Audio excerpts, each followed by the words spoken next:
Magandang araw po sa lahat. Ito po pala ay isang centrifugal pump ng barko. Ito po ang nagpa-pump ng seawater. Pang-cooling po sa ating main engine. So ngayon is i-revive po natin ito at i-rebuild. So kailangan lang natin itong ayusin mga boss para meron tayong spare na sa gayon na hindi tayo mahirapan kung sakaling magkaroon ng trouble ang isang pump na nakabit doon. So pinalitan na to ng bago kaya kailangan lang natin siya ayusin. Yun no, ito na. Bagong pintura ng mga boss. So, may pa-translation pa tayo, di ba? So, tapos ko na itong tiniktikan ng kalawang at gine-grind na rin ito ng ating cup brush. So, may napansin lang ako dito sa portion na to. Ito mga boss, oh, medyo puno na talaga siya ng kalawang at makapal na. So, yun, tiniktik ko to at numipis na nga itong bahagi na to. Napaka-importante ng bahaging to kasi ito yung mahawak ng mechanical seal natin sa non-rotating part. Tingnan nyo, may crack din sa kanyang casing at pati na dito sa loob, meron ding crack. Hindi ko talaga in-expect na madami pala siyang crack pero pwede pa itong gawa ng paraan. Dito naman sa portion na kinakabitan ng ating impeller at mga bearing ay kailangan din ng overhaul. Kasi tingnan nyo naman, yan, matigas na siya mga boss. So, kahit anong ikot ko, hindi na siya umiikot.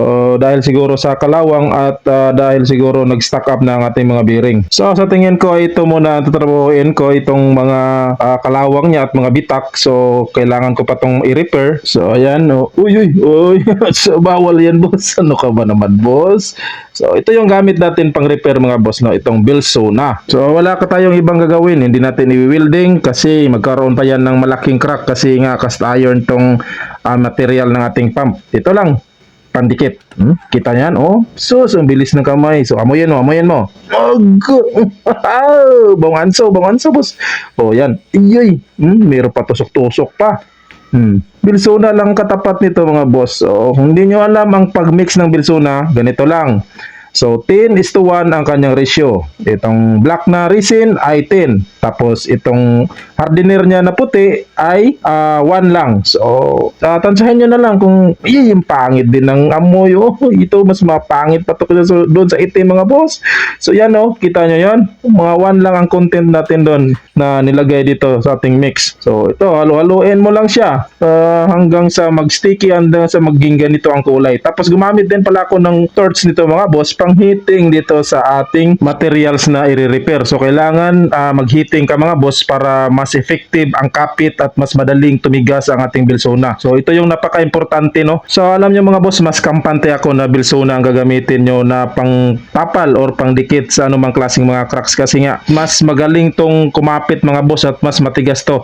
Hindi to kagaya ng ibang plastic steel na epoxy kagaya ng Dibcon. So mag-ingat lang tayo sa pag-mix ng ating hardener at ang ating resin. So kailangan na sakto ang kanyang ratio mga boss. So dapat hindi sobra itong kulay puti na hardener kasi matagal siyang titigas kapag sobra ang kulay puti. Kailangan saktong-sakto lang sa mixture o sa paggagamitan mo. Kailangan ko rin pala ng tubig dito para mamaya tapos nilagay ko na ang ating mixture na Bilsona.